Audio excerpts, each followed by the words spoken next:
ഇങ്ങനെ ഇരിക്കുകയാണ്. എൻ്റെ വല്യമ്മ പറഞ്ഞ കാര്യങ്ങൾ ഇങ്ങനെ ആലോചിച്ചിരിക്കുകയാണ്. എന്ത് കഥ?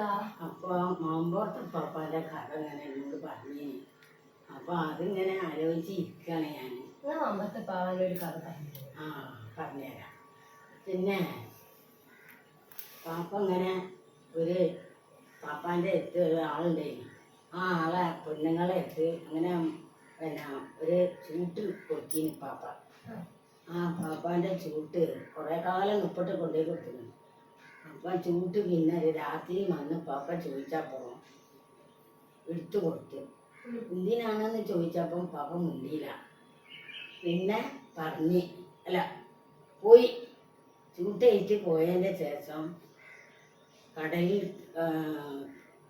കടലിലേക്ക് ഇറങ്ങി കടലിൽ പോയിട്ട് ചൂട്ട് കാട്ടി കൊടുക്കാനാണ്.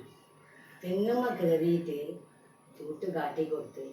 അപ്പം കപ്പലിൽ നിന്ന് പിന്നെ ഇരിക്കൊണ്ട് കപ്പലിൽ നിന്ന് കാണാനിട്ട് പിന്നെ ചൂട്ട് കാട്ടി കൊടുത്തിട്ട് കണ്ട് ഓലൊക്കെ ഇറങ്ങി ഒക്കെ ചെയ്ത് അങ്ങനെ ആയിട്ടാണ് പാപ്പ വന്നത്. അതങ്ങനെ ആലോചിച്ച് ഇരിക്കുകയാണ് ഞാൻ. എൻ്റെ വല്യമ്മ പറഞ്ഞ കഥകൾ പറയാണ്.